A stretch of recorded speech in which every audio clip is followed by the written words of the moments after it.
আসলে আপনি কোনো খবর পাননি।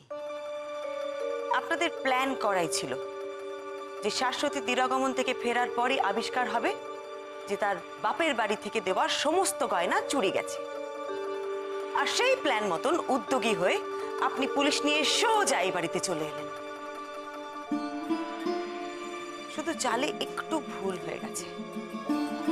আপনি এটা খবর নিলেন না যে এবারের ল্যান্ডলাইনটা খারাপ। একটু তাড়াহুড়ো করে ফেলেছেন, একটু কাঁচা কাজ করে ফেলেছেন শিবনাথ বাবু। কিন্তু পুলিশ কেন এই কথাটা ধরলো না? উনি আসলে পুলিশকে বলেছিলেন যে এ বাড়িতে ফোন গেছিল ল্যান্ডলাইন থেকে। পুলিশ যে কোনো কারণে সেটা ভেরিফাই করে দেখেনি। পুলিশের জানা ছিল না যে আপনাদের বাড়ির ল্যান্ডলাইনটা খারাপ। আপনি যে এত কথা বলছেন, আপনার কথার কি প্রমাণ আছে? হ্যাঁ, এমনি এমনি বদনাম দিলেই হলো? মিথ্যে বদনাম যে আমি দিচ্ছি না সেটা আপনি খুব ভালো করে জানেন শিবনাথ বাবু।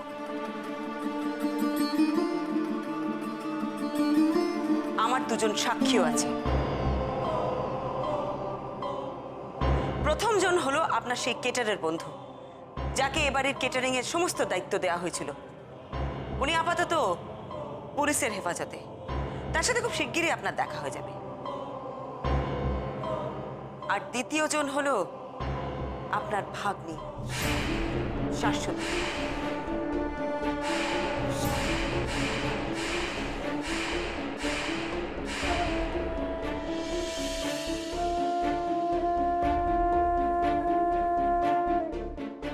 শাশ্বতী?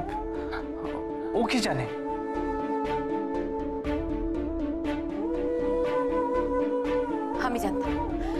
আমি জানতাম ছোটর মধ্যে প্রথম থেকেই কোনো গন্ডগোল আছে। আমি জানতাম। তার মানে ওই ওর মামার সাথে ষড়যন্ত্র করে।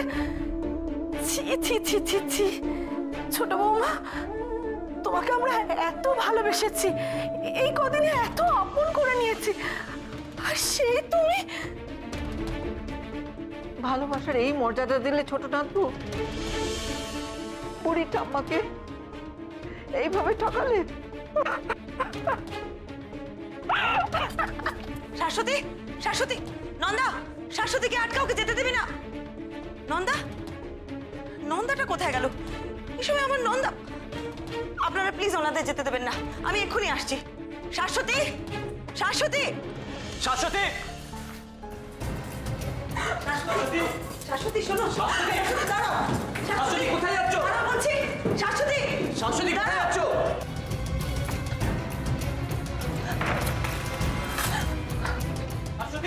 শাশ্বতী, শাশ্বতী, শাশ্বতী, শাশ্বতী, শাশ্বতী দরজা খোলো। শাশ্বতী, শাশ্বতী দরজা খোলো।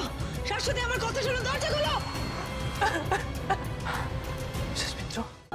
আমি জানি আপনারা সবাই শাশ্বতীকে খারাপ ভাবছেন, কিন্তু ওকে এতটা অবিশ্বাস করার কোনো কারণ নেই। কিন্তু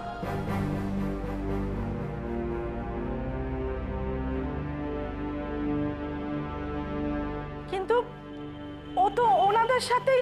ঠিকই বলেছেন। প্রথমটায় শাশ্বতী ওর মামা মামির সাথেই ছিল, সেটা নিতান্ত নিরুপায় হয়ে।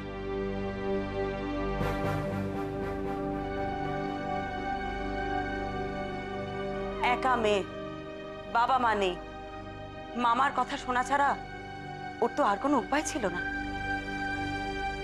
শাশ্বতীর মামাই যে গয়নাগুলো চুরি করিয়েছেন সেটা কিন্তু আমি ধরতে পারি শাশ্বতীর জন্যেই। এ বাড়িতে প্রথম তদন্ত করতে এসে আমার সন্দেহ শাশ্বতীকেই হয়েছিল মাসিমা। একদিন বন্ধ ঘরে আমি ওর হাসির আওয়াজ পাই। তুমি বলো তো?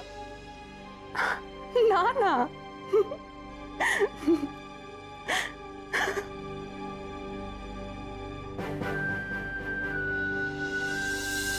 তার বড় মুহূর্তে পাকালের সাথে শাশ্বতীকে খেলতে দেখে আমার খুব খটকা লাগলো।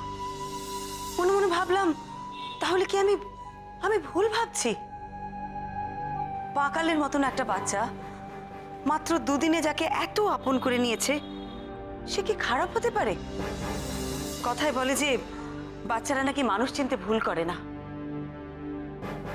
কিন্তু পরমা, ওর যদি কোনো খারাপ উদ্দেশ্য না থাকতো তাহলে প্রথমেই তো আমাদের জানাতে পারতো। সেই আলোচনা আমি করেছি মাসিমা। শাশ্বতীর কোনো উপায় ছিল না। মামা বাড়ির চাপে পড়ে শাশ্বতী এ কাজ করেছিল। শাশ্বতী বাধ্য হয়েছিল মামাকে আলমারির ডুপ্লিকেট চাবি বানিয়ে দিতে।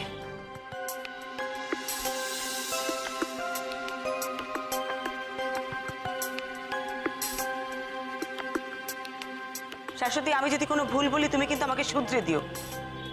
সেদিন মানে কাল রাত্রির দিন তোমার গয়নাগুলো খোলা হলো, সেগুলো রাখা হলো আলমারিতে, আর আলমারির চাবিটা। বাবা, এত গয়নাগাটি গোছাতে গোছাতে না আমার একবারে হাত ব্যথা হয়ে গেল। আচ্ছা ছোট, এত ভারী ভারী গয়না পড়েছিলে, তোমার কষ্ট হচ্ছিল না? না, সেরকম না। যাই বল না কেন, এত গয়নাগাটি পরে কিন্তু বিয়ে করাটা, তারপর আবার অত গয়নাগাটি পরে যজ্ঞে বসা। যাই বল, ছোট বৌদিকে কি দারুণ গর্জিয়াস লাগছিল সেটা বল। সে আর বলতে, ছোটকে এত সুন্দর লাগছিল যে চোখই ফেরানো যাচ্ছিল না। আচ্ছা রাখা, ফটোগ্রাফার কবে ছবিগুলো দেবে কিছু জানিস? শোন না, একটা কাজ করতে হবে, ফটোগ্রাফারকে যত তাড়াতাড়ি সম্ভব তাড়া দিয়ে ছবিগুলো আনানোর ব্যবস্থা করতে হবে, কিন্তু কেমন? ওরাও নিশ্চয়ই বলা বলি করছিল, এত গয়না ওরাও কোনো বিয়ে বাড়িতে দেখেনি।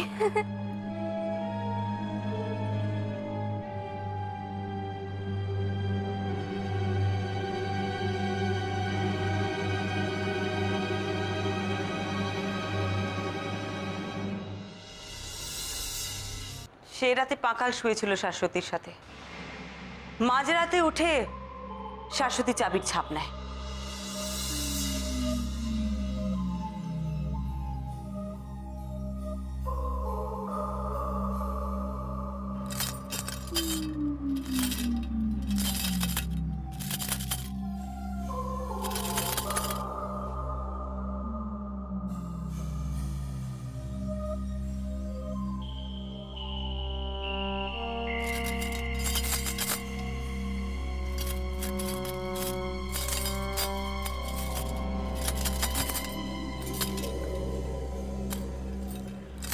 সাবানের উপর চাবির ছাপ নেবার সময় চুরির আওয়াজে পাকালের ঘুম ভেঙে যায়।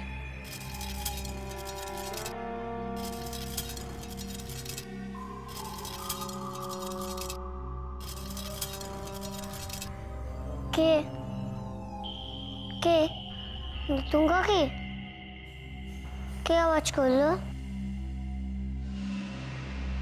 নতুন কাকি তুমি? ভয় পেয়েছো আওয়াজে? কিসের আওয়াজ হচ্ছিল? আমি শুনতে পেলাম ঝিনঝিন করে। এই যে দেখো, এটার আওয়াজ হচ্ছিল। এই আওয়াজ পেয়েছো তো? চুরির আওয়াজে তোমার ঘুম ভেঙে যায়, তাই না পাকাল বাবু? আর তারপর তোমার নতুন কাকি তোমাকে একটা খেলা শেখায়, শব্দ চেনার খেলা। তুমি নন্দিনী আন্টিকে বলেছো না সে কথা, যে নতুন কাকি তোমাকে একটা নতুন খেলা শিখিয়েছিল? বলেছো না? হ্যাঁ।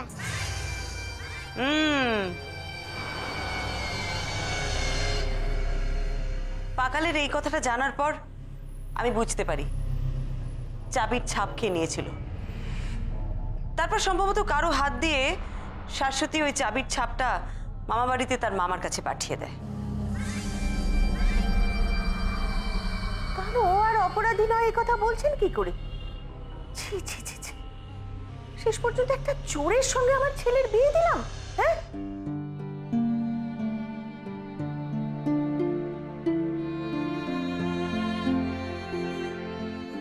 তোমাকে আমার একটা কাজ করে দিতে হবে। বাইরে অনেকগুলো পুলিশ কাকু আছে, তাদের গিয়ে ভেতরে ডেকে নিয়ে এসো। পারবে তো? পারবে? ইয়েস। কি হারিয়েছিস বলবি তো? ওই দেখো, বিয়ের আংটিটা। তাহলে তো খবরটা দিতেই হচ্ছে। কাকে? বেজনাথ বাবুকে।